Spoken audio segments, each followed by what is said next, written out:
G'day guys. Here is a SD 2000 and get the rest of the detector. SD 2000. That's its box it lives in. This one came in for upgrades, and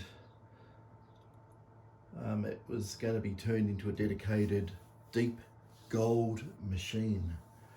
And I said, yeah, why not? Let's have a real good go, because I've got my own SD 2000, which I've heavily modified, and it is a very, very good deep gold machine. These can be modernized to probably, is that a good word? Let's put it this way. I would say, in my humble opinion, probably be one of the deepest going detectors on large objects that you can currently get cheap. And it's not a small gold machine. It never has been, but it can be a small gold machine. These are based on a lot of 4000 series CMOS components. It's a big logic block of CMOS, which could easily be done with a microprocessor. You could get rid of half the parts out of this detector. The audio circuit is very unique in it, the way it works. It's based on a current amplifier type setup rather than a voltage amplifier. I think it's got an LM1, what is it? 13600 or something in there. Very hard to get. I think it's not LM, it might be RCA even. It's pretty old. These things were made, back in the mid-90s.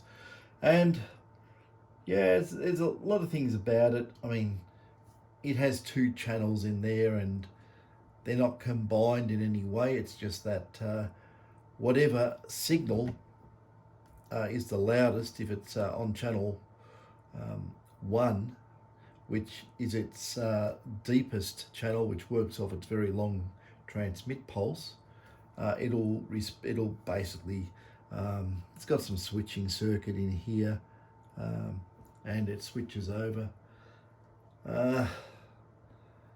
and you only get the audio from that channel.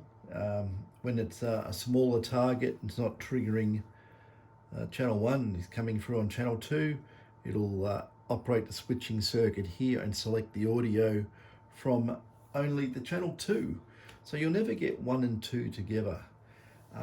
And if you do get an equal signal on channel 1 and channel 2, it goes into a warble mode, and it switches rapidly between 1 and 2.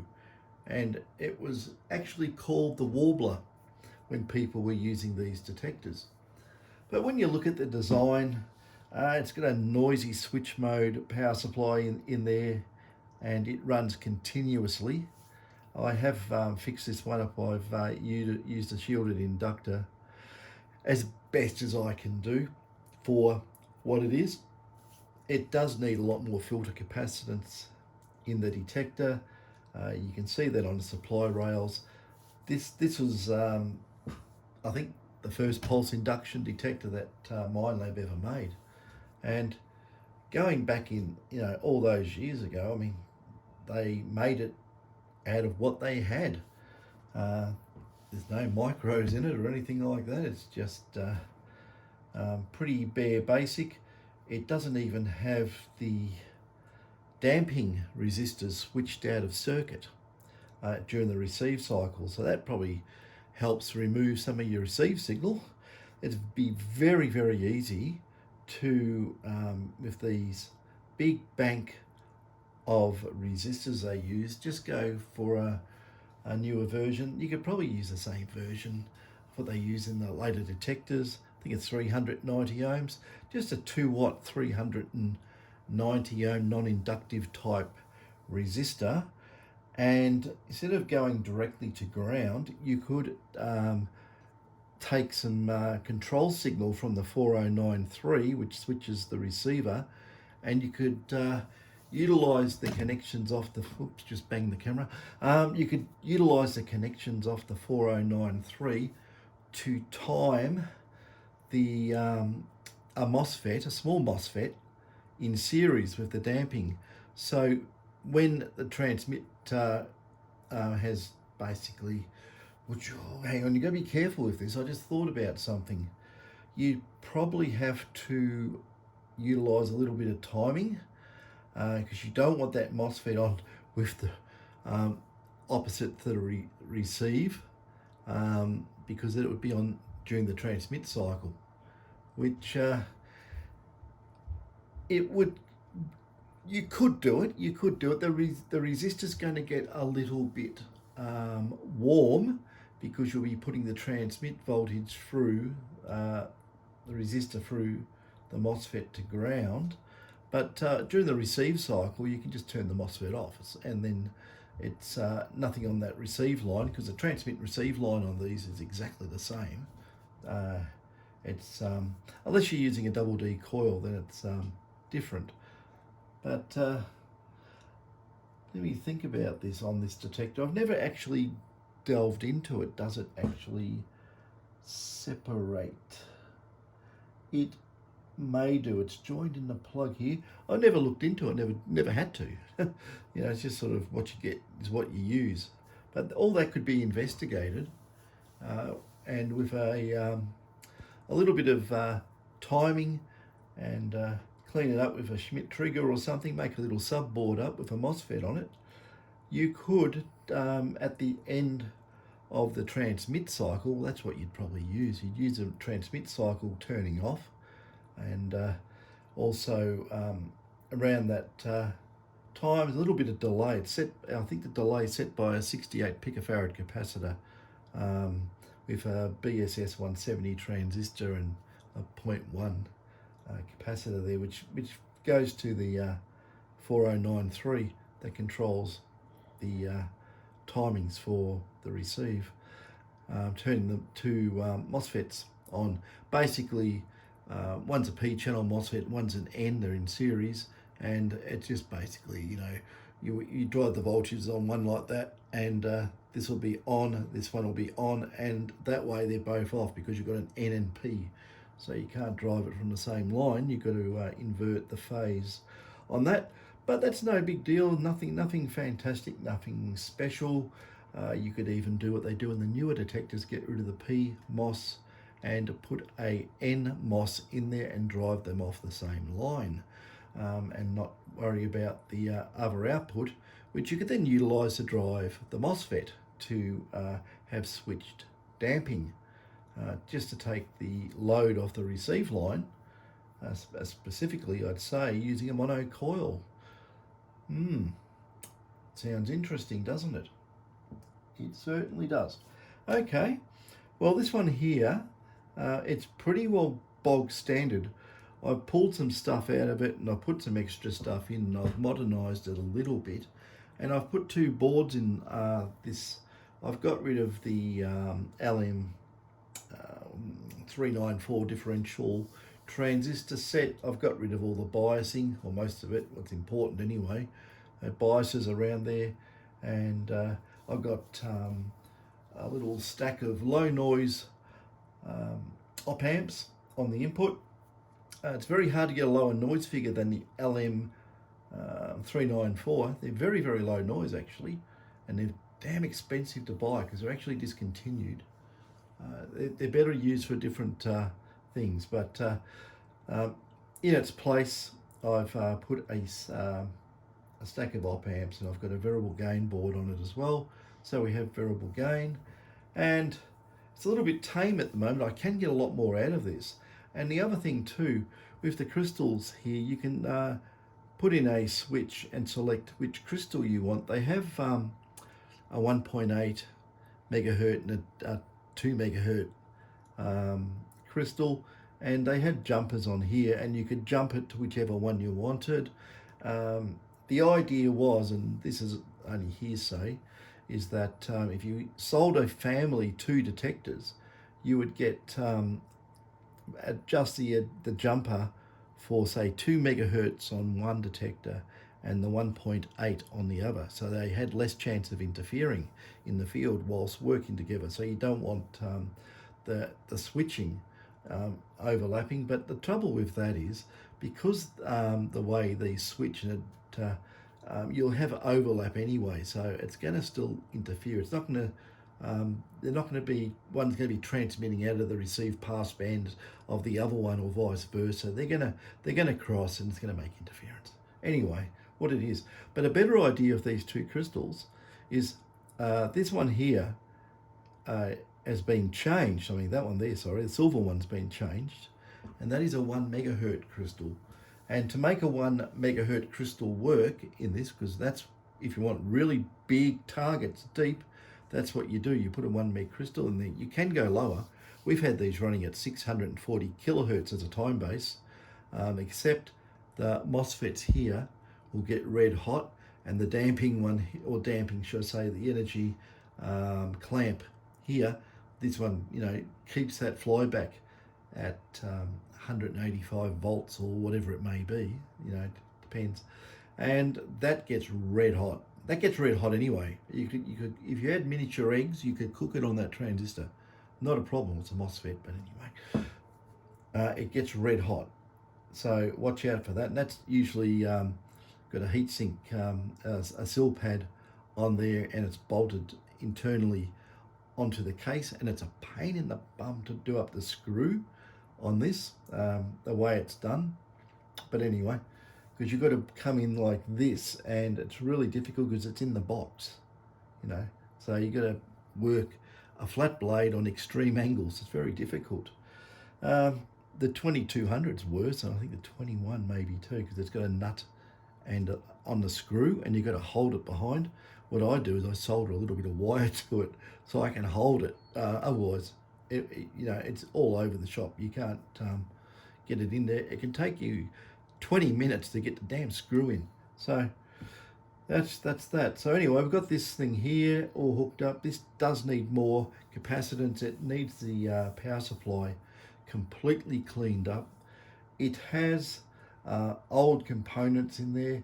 These are ample. You can get far better MOSFETs now than these things. These got an on resistance of I think a couple of ohms. That's ridiculous when you're feeding a coil that may have half an ohm resistance. There's a massive power loss there. So in all reality, get rid of these things and put in something more decent, something that has a lot less on resistance, and probably also a lot less capacitance, because they're newer devices.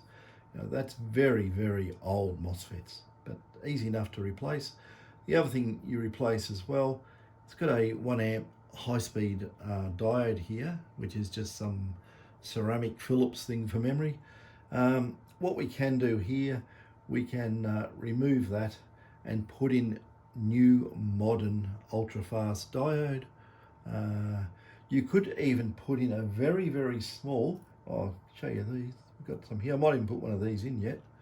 And if you can see those, they're just 1 amp ultra fast. They're very, very small, and they are more efficient than what's in there. So you can get a bit of energy recovery by changing that diode there to something better. So that's probably as much as you can do in the transmit stage. The receiver, MOSFET switching, you could change, well, as you've seen, I've pulled out an op amp, and I've pulled out all the interstage coupling. I've pulled out all the biasing for the LM, whatever it was, 394. I've changed part of the power supply. It's a horrible, noisy power supply. You could, in all reality, I'm just thinking about this. I know I could, but I'm thinking about the general public with a bit of technical know-how. I'm trying to keep this in simple talk so you know what I'm talking about.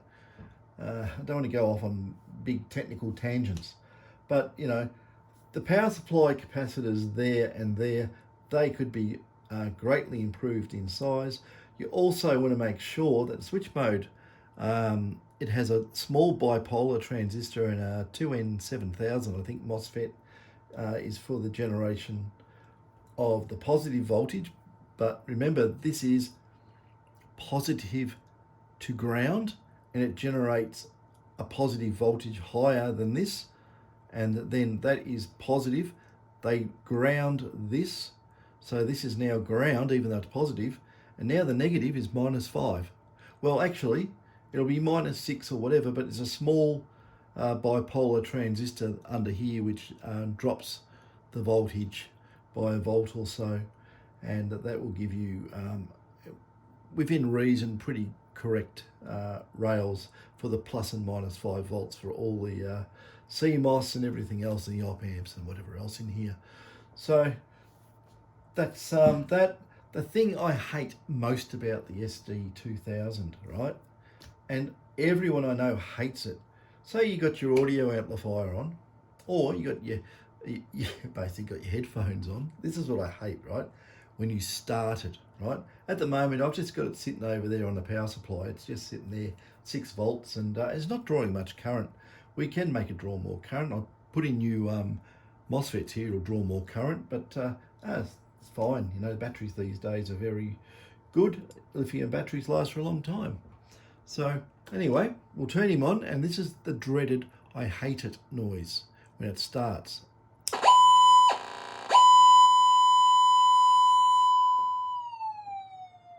How's that for your ears? And that is so simple to get rid of, that horrible noise.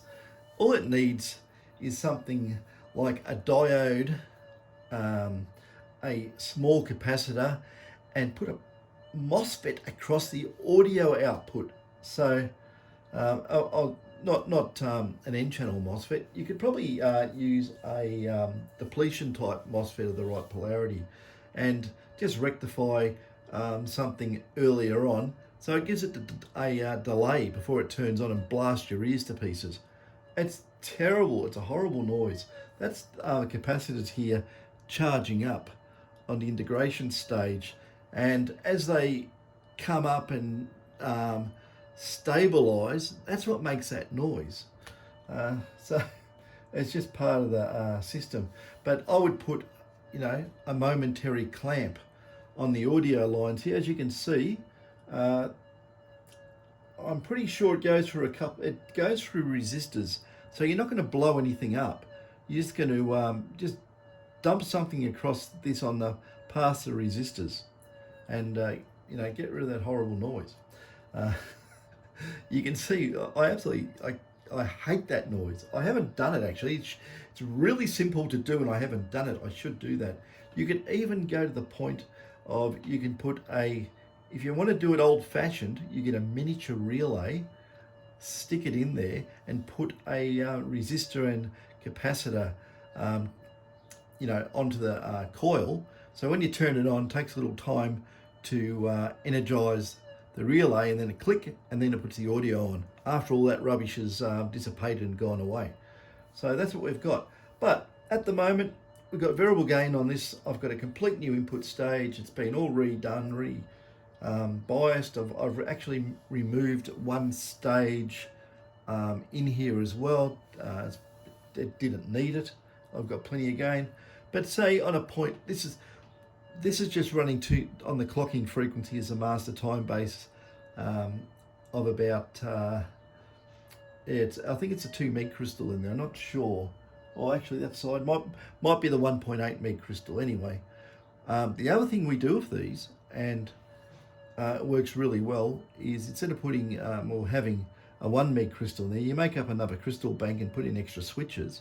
So you switch your crystals, or you can go to Alibaba or AliExpress and buy yourself one of those DDS synthesizer variable frequency boards and stick it in there. They're not very clean on the output. They're nowhere near as clean as a crystal, but the messy power supply in this, I don't know if it make any difference. But crystal control is nice and stable and smooth, gives you a really good sine wave. The DDS stuff is all digital. It's got little on-offs in every part of its sine waves or whatever it generates.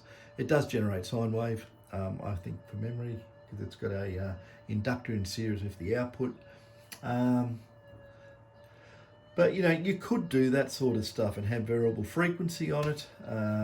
It may be a bit chattery and noisy. You don't know how stable.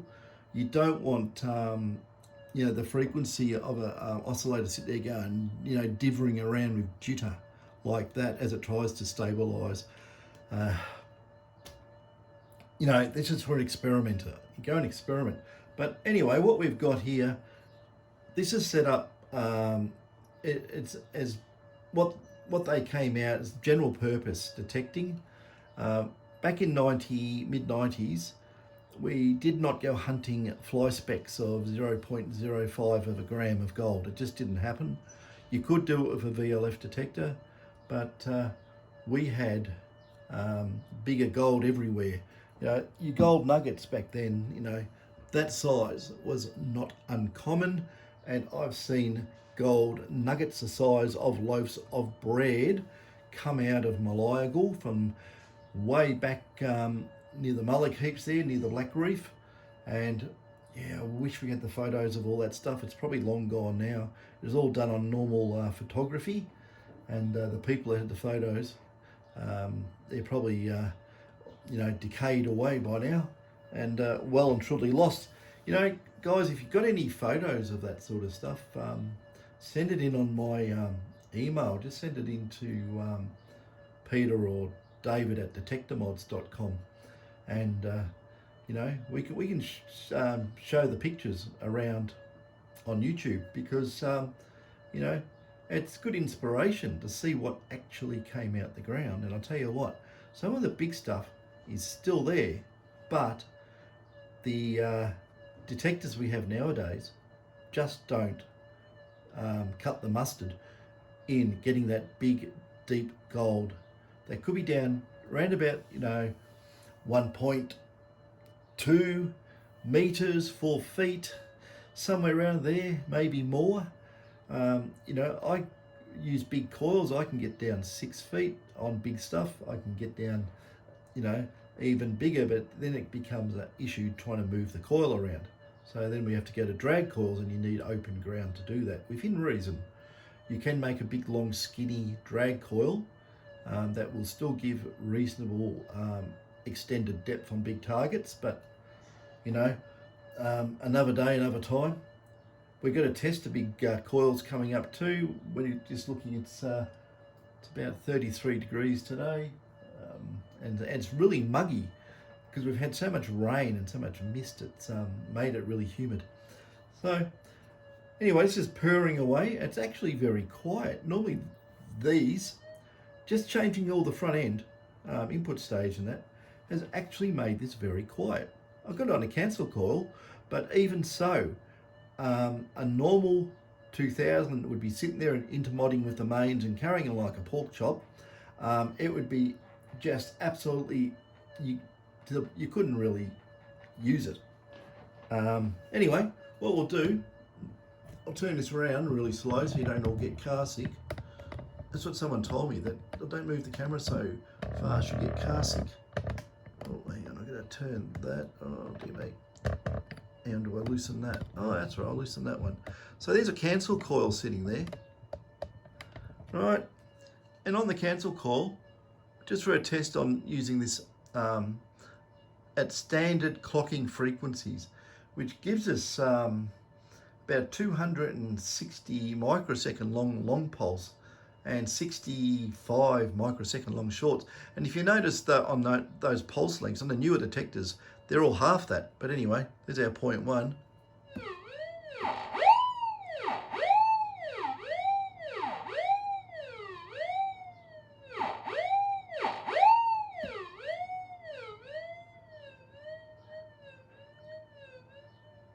probably out of camera view.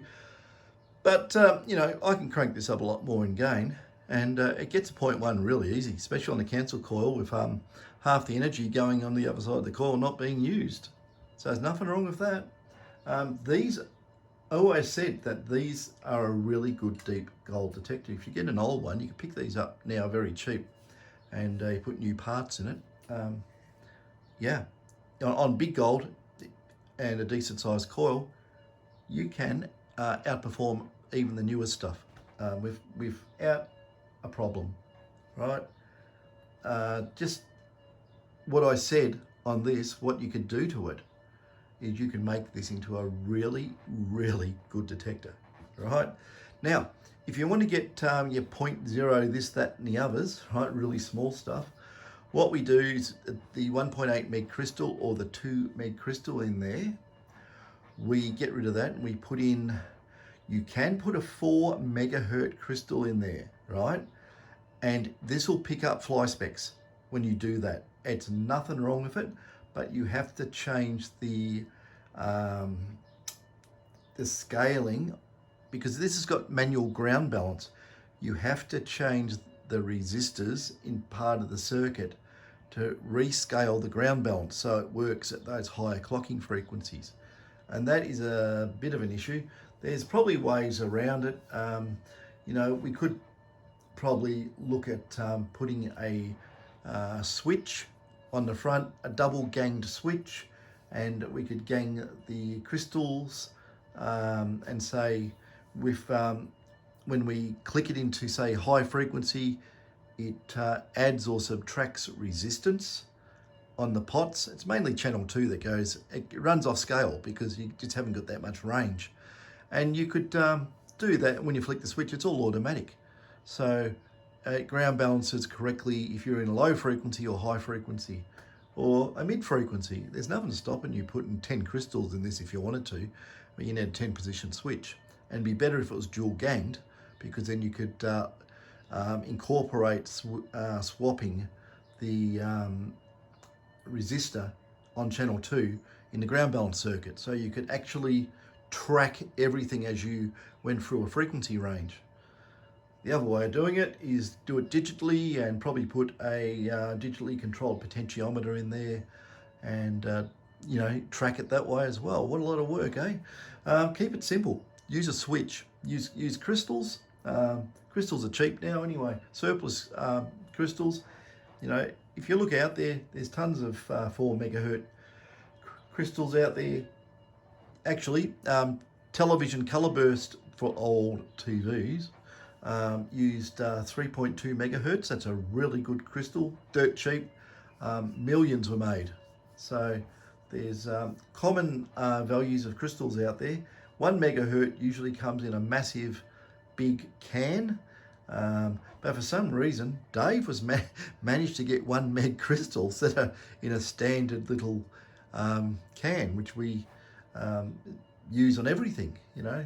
Actually, modern crystals are smaller again, but they don't make low frequency ones. You know, you got your 4, 8, 16, 32, and the rest of them you start getting into the little oscillator types, and you don't want that. Or you can use it, but then you got to start finding a supply for it, and you probably also have to tame the output, because it'd be way too much for where the crystal goes in these. You'd have to add some series resistors just to knock the amplitude down, else the poorer detector won't know to switch. Got to be careful too if these things stop switching, and if you've got the modification, which is basically removing a resistor in the board somewhere around there where my finger is, else it won't work at 1 megahertz. It's got a feedback into the transmitter that if it goes out of a particular time constant, it actually turns it off from transmitting. And the reason for that is that if it doesn't, it'll cook the MOSFET. So we're going to, oopsies, I undone that, so it's going to go screaming downwards. Okay, go screaming downwards then. So yeah, what I was going to say, if you do, so I had it pointing at the coil and I was poking at the board. The resistor's 100 ohm resistor somewhere down there, and then you can get this thing going down very, very low in frequency. But if for some reason your crystal stops working, or the divider, the CMOS divider chain stops working, what will happen is that these two MOSFETs here will get turned on hard into your half ohm coil and get a lot of smoke happening, right? So it'll cook these and take them out, and take out all the resistors there at the back. There's, I think, it's a stack of 0.1 ohm resistors, or 1 ohm, what are they, 1 ohm? Long time since I've looked. 1 ohm, I think. There's about 5 of them that are all in parallel. And it'll actually smoke those out and burn them in half. It could take your MOSFETs out. It could do all sorts of things. So it is a bit of a risk removing that detection part of the circuit, that if this does go down and goes out of timing, that it is made to turn the transmitter off. To get low frequencies, you have to take that resistor out and get rid of that feedback. Basically, it's just basically timing, isn't it? So if it goes out of a time criteria and stays on, it turns off. We've removed that. It has no effect on high frequency operation whatsoever, but just be aware that if the oscillator does stop, it's very, very unlikely for the oscillator of these to stop. I've never had it happen. I've never seen one have it happen. I have done it by mucking around in the detector, doing something stupid, and stopping the oscillator. And yeah, these things get red hot. And if you're quick, you just turn it off, it's fine. But if you're out in the field, you'll have smoke coming out your detector, right? So that's just a word of warning, doing the low frequency modification. You probably could get on a schematic of this thing and nut it out and change some resistor capacitor values to say, if it goes below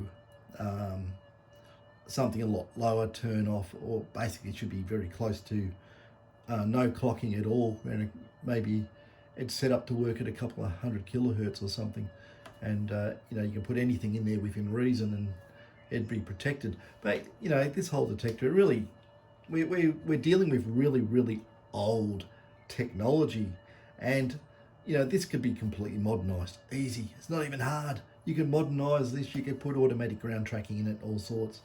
There's a lot of stuff you can do, but even so, even though it's old, and just modernizing the important parts of the circuit, it's a really good detector. So anyone out there looking for very, very big gold, and I mean big, I'll just give you an idea. Say we use, we'll use something, the old trusty Duracell battery, which would probably equate to about a 5 or 6 ounce nugget or something. But I'll get the, slow. I'm going to move this back because it's very close to the coil.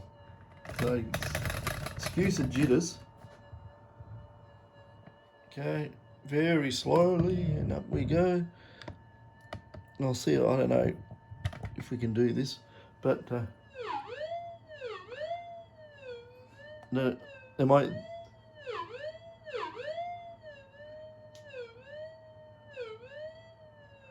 Oh, way out of frame. But anyway, just for a point, it's very, very good on large targets. And I haven't got it really cranked up either. Say you got, you're looking for nuggets like that, all right, that size. I mean, this camera won't tilt back anymore, will it? Oh yeah, there we go. I'm at the end of my arm reach there.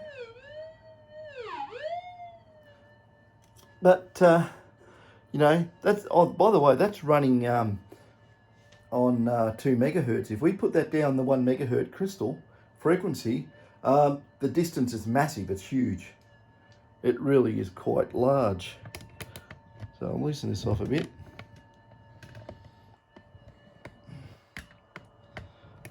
But yeah, there you go. The old SD2000.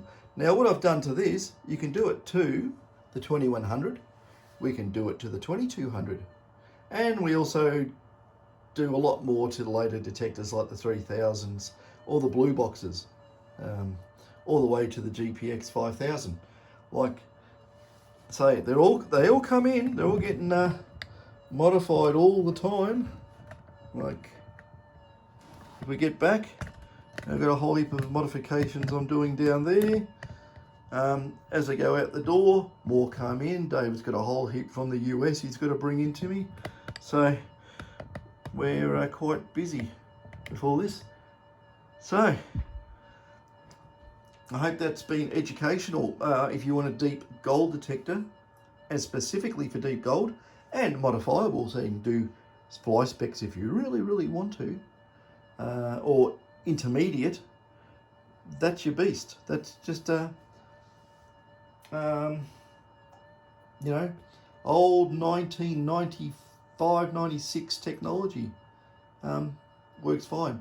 And a little bit of a clean up, it'll get better. This, I've got to show you this. This is quite funny, guys. I'll get in a bit for this. But I'll show you how bad the power supply is, right? I'll just alter the time base so you can actually have a look, right? Can you see that? I don't know. I'll zoom in, right? I've probably got the thing out of lock, but hang on, I'll just have it. But that'll tell you. This is hilarious, right? This is how good the power supply is in this, right? Isn't that just disgusting? Oh dear. Remember I was saying things look like the Himalaya mountains, right? Well, that's the Himalaya mountains on top of the Himalaya mountains. It's got a lot of ghosting and stuff there, which actually is happening inside the detector. But I can clean all that up. That's no big deal. But, you know, that is just, I'm actually amazed it works. But that is some of the stuff you've got to deal with. And that's coming out. I've got the oscilloscope on the part of the circuit that drives the addition and subtraction part. So basically, it's just before it goes into the 4066s. There's two 4066 chips there, and there's where I've got it on. I think I might have it on the. I'm not sure. There's a test point there. One's in phase, and the other one's 180 degrees out of phase, and that's how they do their cancellation. So, you know, depending which part of the signal they take and do their mathematics with. So, but that's a bucket of noise sitting in there. And if we go back down, I'll just alter that. I think it's there. There we go. You can see too, if you have a look on that. I don't know if you're going to pick it up on the camera, but there's a lot of high frequency component sitting there as well, and that's on the receive line, by the way. So in the center of the screen, that's your receive, and in between there's switch mode, noise, and if you have a look at the, I don't know if you can see the top part of the waveforms. It's not meant. It's only meant to be probably maybe on that circuit there. The thickness of the signal would be probably 5 or 10 millivolts. But look at all that high frequency noise above that. It's huge. You've got, you know, 10, 20, 30, 40, 50, you know, depending on where you're looking, I don't know, 50 or 60 millivolts peak to peak of high frequency noise coming through. That can be cleaned up as well. You know, we're working in the analog realm, and you know, it can be sometimes can be hard to do, but I'm pretty sure we can do that. You don't want to knock off the high frequency noise too much, because of the things, the decay rates of targets that this is picking up is very fast. If you start impinging on that information, then you'll lose your signals, or you'll diminish them. You won't hear targets. So it's very important to have that cleaned up. And you can also see that it's going up and down. It's actually riding on 50 hertz interference, and you can probably hear that in the background. That like woo woo woo woo. That's just 50 hertz getting in there and mixing with something and causing that bouncing up and down. Yeah, you can hear it now. Woo woo woo woo woo. And because the mains drifts a little bit, the circuitry, there's drift in some parts of it, especially probably where it turns the receiver on and off. There's RC networks in there, temperature affects it, so you will get slight, a couple of hertz change, and at 50 hertz, that's a big percentage of the signal, isn't it? So you'll hear the tones change. Sit there, woo woo woo woo woo woo. But yeah, out in the field you don't have that. You haven't got the 50 hertz unless you need power lines. But yeah, that's how it all works. So I'm just pointing out, this is only a point out, that you can get these really old detectors and you can make them work really well. There's people out there who want to look for big gold, and they go and buy a $10,000 detector, and if you went to someone's garage sale, you could probably pick one of these up for about $250 or something like that, if you're lucky. Or if grandma's selling it, she might put it out there for $100 or $50. Who knows? When old people have garage sales, right? Go. I found detectors at garage sales, no problem. The best detector I ever got at a garage sale was a GP Extreme. It had everything bar the battery and that, and I think I got it for $75. And once in Denali, I picked up a coil when coils are very expensive.